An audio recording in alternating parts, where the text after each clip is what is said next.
आज फिर वही माहौल बनाया जा रहा है। युवाओं को खास करके दिग्भ्रमित किया जा रहा है आरक्षण के नाम पर। आरक्षण के नाम पर युवाओं को बदलाया जा रहा है। विरोध करना चाहिए, विरोध के खिलाफ हम भी नहीं है, पर विरोध का एक तरीका होना चाहिए। हमें क्या चाहिए, हमें इस बारे में थोड़ा सोच हमारी साफ होनी चाहिए। आज कहा जा रहा है इसका विरोध करें, उसका विरोध करें। मैं आप सब लोगों से पूछना चाहता हूं, आप में से यहाँ कितने लोग हैं जो गौरव गोस्वामी का नाम जानते हैं? कल उनका शहादत दिवस था, बहुत कम ही लोग जानते होंगे गौरव गोस्वामी के बारे में। जब 90 के दशक में मंडल कमीशन के खिलाफ आंदोलन शुरू हुआ था, सबसे पहला जिस व्यक्ति ने आत्मदाह किया था उसका नाम था गौरव गोस्वामी। आज गौरव गोस्वामी को कोई जानता भी नहीं है। गौरव गोस्वामी गुमनामी के गुमनामी में चले गए, कोई नहीं जानता है। मतलब मंडल कमीशन के खिलाफ सबसे पहले एक मेधावी छात्र ने अपने आप में आत्मदाह कर लिया था, वो थे गौरव गोस्वामी। मैं आज फिर युवाओं को वही कर रहा हूँ कि देखिए आज भी वही माहौल बनाया जा रहा है, आपको बरगलाया जा रहा है विरोध के नाम पर। विरोध कीजिए, मतलब तरीके से कीजिए। ये ना हो कि आज आप विरोध करें तो आपके खिलाफ केस हो जाए, मुकदमा हो जाए, तो आपको पूछने वाला, आपके परिवार को पूछने वाला कोई ना हो। गौरव गोस्वामी जब जल के मर गए, उनके पीछे 2 बच्चे थे, उनकी पत्नी थी, और किसी भी राजनीतिक पार्टी में, चाहे वो मंडल कमीशन के खिलाफ थे या मंडल कमीशन के पक्ष में थे, किसी ने गौरव गोस्वामी की पत्नी का सुध नहीं किया। आज 28 साल हो गया है, कल उनका शहादत दिवस था, किसी को याद तक नहीं था कि मेधावी छात्र ने आरक्षण के खिलाफ अपना जान दे दिया था। मैं वही आज के युवाओं को फिर से कहना चाहता हूं कि आप सोच के विरोध कीजिए, तरीका होना चाहिए विरोध करने का। आरक्षण चाहिए, सबको चाहिए, अच्छी बात है, आरक्षण होनी चाहिए, मगर आरक्षण किस बेसिस पे होना चाहिए? हम जब पैदा होते हैं तो हमें हमारा नाम बाद में बताया जाता है, फिर जात बताया जाता है, धर्म बताया जाता है। गरीबी जो भूख है, किसी का जात और धर्म पूछ के नहीं आता। कल हम लोग नवादा में थे, नवादा में पिछले महीने सवर्ण जाति में एक व्यक्ति की भूख से मौत हो गई। तो ऐसा नहीं है कि सवर्णों में भी गरीब नहीं है, गरीब हर तबके में है, हर धर्म में है, हर जात में है। आरक्षण मिले तो हमें आर्थिक स्थिति पे मिले, आर्थिक स्थिति पे आरक्षण मिलना चाहिए। जो है, देखिए जो है सिस्टम चला रहा है उसमें हम बताओ के लिए नहीं कह रहे हैं, मगर जो गरीब है, गरीबों के लिए आरक्षण की लड़ाई लड़नी होगी, उसके लिए विरोध करना होगा, मगर एक सही तरीके से।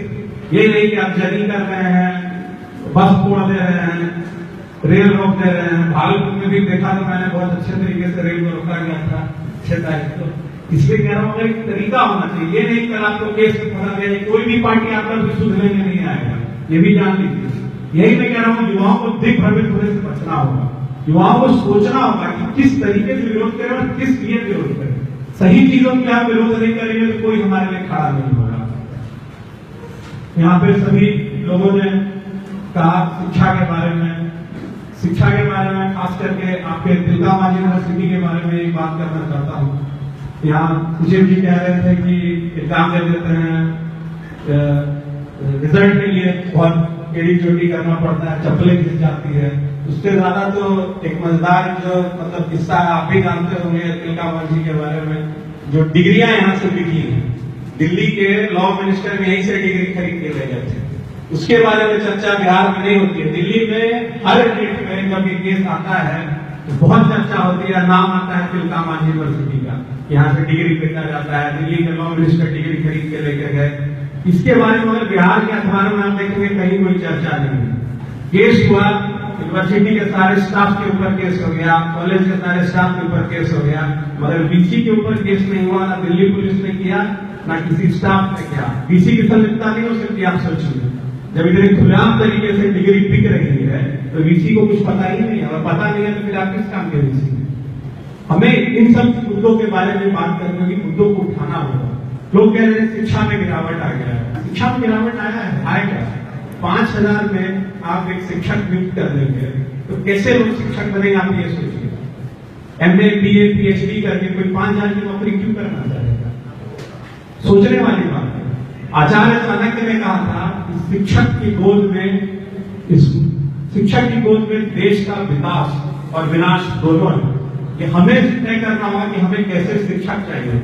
सरकार काम कर रही है, ठीक है, सरकार ने छात्रवृत्ति दे दी, भत्ता दे दिया, ब्रश दे दिया, साइकिल दे दिया, मगर अच्छे शिक्षक नहीं होंगे स्कूलों में तो कैसी शिक्षा मिलेगी? आप साक्षर हो जाएंगे, सरकार की जो आज नीति है उससे आप साक्षर हो जाएंगे, पढ़ना लिखना सीख जाएंगे, मगर क्या आपका मौलिक विकास होगा? क्यों सरकार चाहती है शिक्षा ना मिले? सिर्फ यही सरकार नहीं, पिछली कई सरकारें आई। शिक्षा को बर्बाद करने का सबसे मुख्य कारण क्या है? मुख्य कारण यह है कि वो चाहते हैं कि लोग शिक्षित ना हो। लोग शिक्षित हो जाएंगे तो सरकार की नीतियों पे सवाल उठाएंगे, सरकार के ऊपर उंगली उठाएंगे कि आप ये गलत कर रहे हैं। सरकार इसी वजह से हमें शिक्षित नहीं होना देना चाहता है।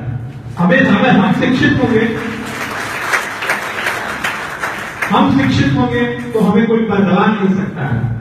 आज युवाओं में हम एक और हमने हमारी गलती है, देखिए सरकार के ऊपर दोष टोपा करना गलत होगा, हमारी खुद की गलती है। हम युवा, इस देश में ये युवाओं का देश है, युवाओं का देश है इसलिए कहता हूं 60% आबादी हम युवाओं की, मगर हम युवा भी आलसी हो गए। हम लोग को भी हो गया है कि ठीक है डिग्री ले लें, नौकरी कर लें। मैं भी वही कर रहा था, मैं भी सपना बोल नहीं मानता, मैं भी आलसी हो गया था। उठ जाता था, आता था, सो जाता था, वीकेंड में सिनेमा देख लिए, 2 किताब पढ़ लिए, अच्छा रेस्टोरेंट में खाना खा लिए, यही हो गया था। ज्यादा टाइम है तो फेसबुक का व्हाट्सएप भी कर लिए। मगर जो प्रदेश में समाज में हो रहा है इसके बारे में हम सोचने के तैयार नहीं। युवाओं को ही सोचना पड़ेगा। सबसे ज्यादा जो आबादी है आज युवाओं की, हम युवा ही अगर जब तक राजनीति में सक्रिय तौर पर नहीं आएंगे, हमारे लिए कोई बाहर से आके कोई हमारे लिए नीति निर्धारित नहीं कर सकता है। लोग कहते हैं युवाओं में अनुभव की कमी है, युवा नीति निर्धारित नहीं कर सकते हैं, लॉ नहीं बना सकते हैं। मगर उनको मैं बताना चाहता हूं, भारत में जो आज भी दंड संहिता है, आईपीसी, इंडियन पीनल कोड, 1834 में इसको लॉ कमीशन ने रिकमेंड किया था और उस लॉ कमीशन के जो हेड थे वो 30 साल के मैकुले थे।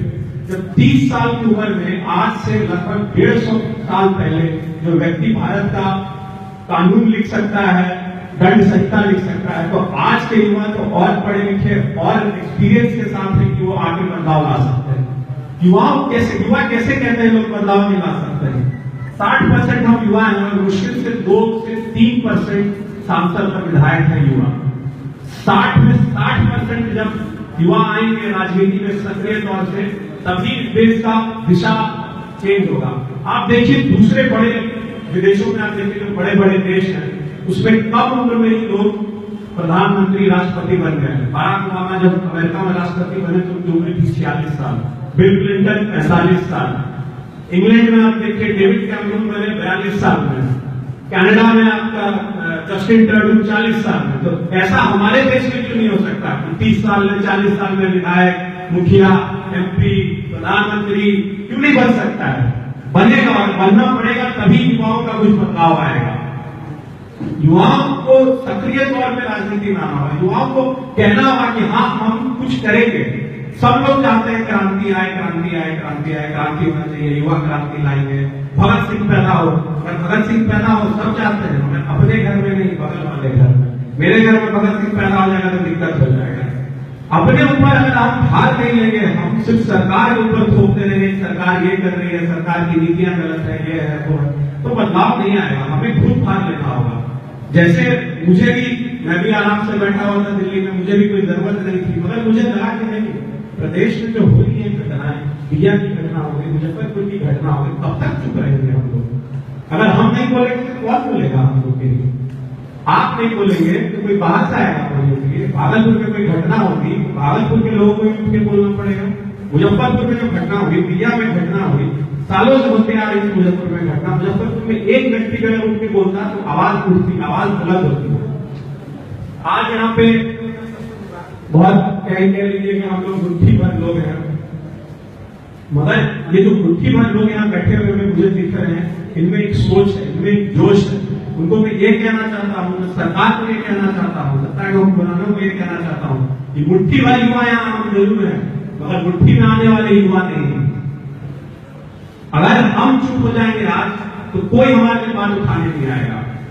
अंत में मैं आप लोगों को 2 उदाहरण देना चाहता हूं कि युवा अगर हम आज आलसी होकर बैठ जाए, राजनीति में सक्रिय नहीं हो, तो मैं यहाँ पर आपको 2 उदाहरण मंच पर ही बताना चाहता हूं। हमारे राष्ट्रीय अध्यक्ष जी हैं अजय सिंह जी, 15 साल से सक्रिय राजनीति से बाहर थे और जब जेपी आंदोलन हो रहा था, तो जेपी आंदोलन में कार्यकर्ता के तौर पर थे। बाहर सदन के बाहर पुलिस की लाठियां खा रहे थे और इनके पिताजी अंदर मंत्री थे उस समय सरकार में, फिर भी ये बाहर सदन के बाहर लाठियां खा रहे थे। इन्होंने राजनीति छोड़ दी, 15 साल के बाद वापस सक्रिय राजनीति में आए। क्यों? सिर्फ हमारी आवाज उठाने के लिए। तो हम